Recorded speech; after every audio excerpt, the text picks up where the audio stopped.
In the world of programming, it's often the simplest ideas that are the most powerful. And today, we're going to talk about one of those, the concept of a constant.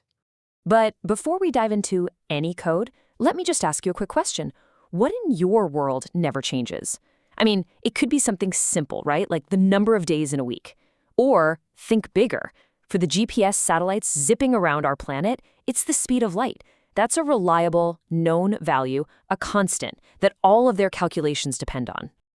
And it turns out that exact same idea, having a reliable, unchanging value, is just as crucial when we're writing code.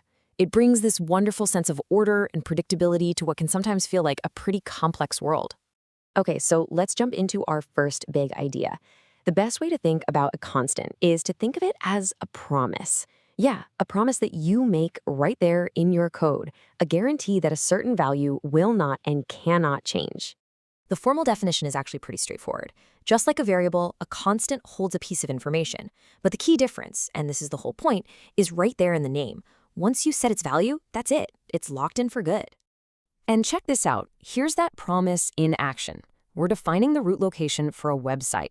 By making this a constant, we're basically putting a shield around it. It's a clear signal to the rest of the program, and to any other programmer who sees this, that this value is critical and absolutely must not be touched. This one simple move can prevent accidental changes that could literally take the entire website down. So that's the safety aspect. But that brings us to our second big idea. Constants aren't just about safety. They're also about communication. They help our codes speak a language that we can all understand. I mean, just take a look at this. If you were reading some code and saw a line that said, if language equals 1, what would you even think 1 means? Is that English, Spanish, German? It's a total mystery. Programmers actually have a name for these. They call them magic numbers, because their meaning just seems to appear out of thin air. And here is the solution. On the left, we've got our confusing magic number, but look at the right. We've replaced it by creating a constant with the name Spanish. And now the code reads, if language equals Spanish. The meaning is instantly clear. No more guesswork. The code just explains itself. So, constants give us safety and clarity, but they also give us something that's just incredibly practical: efficiency. Just imagine you've got a value, let's say a tax rate, that's being used in 100 different parts of your application. And then one day, that tax rate needs to change. What do? Well, without a constant, you're in for a long day. You have to hunt down every single place you use that value, change it by hand, and then just cross your fingers that you didn't miss one, or introduce a typo somewhere along the way. It's a recipe for mistakes. But if that tax rate was defined as a constant, the whole task becomes trivial. You just change the value in one single place, and that update instantly flows everywhere it's used.